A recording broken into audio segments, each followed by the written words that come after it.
The dog was trembling, his body curled in a small, defeated ball as he stared up at her with those wide, desperate eyes.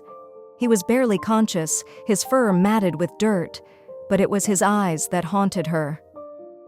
"Help me, please." He could see it, the unspoken plea, the fear, the helplessness. Without a word, they rushed him to the vet. The sterile smell of the clinic hit her as they placed him on the table. The vet's face darkened as he examined the dog. "Someone probably hit him with a shovel," he said softly, shaking his head. "This is a sad case." The dog didn't make a sound. Day after day, they returned, sitting quietly by his side. He held his head in his lap, letting him rest. Each visit, he noticed small improvements, a wag of the tail, a soft blink of his eyes, and then, one day, he took his first slow steps. The vet said it would be a long road, but they kept coming, offering him patience, giving him space, and slowly, he began to heal. Then came the call. The foster, Danielle, had found him a home. "He's walking again," Danielle said. "He's going to be okay." He felt a lump in his throat, the bittersweet realization settling in. He knew this was good for him, but part of him still ached. Months passed, and a year went by. He hadn't seen him since that last visit, the one where he could barely walk. But when he heard Danielle had adopted him, he felt the need to see him again. He knew it was time.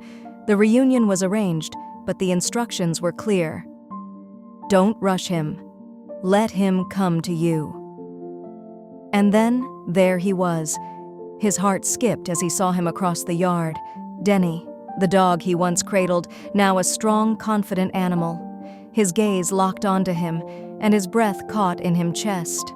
The leash pulled taut as Danielle guided him forward, and for a moment, the world seemed to hold its breath. He was preparing himself for a dog that wouldn't remember him, for a dog that had moved on. But then, Denny did something unexpected. He stopped, and then he sniffed the air, his ears flicking as he took a cautious step forward. Danielle's voice was gentle. "Let him sniff you first.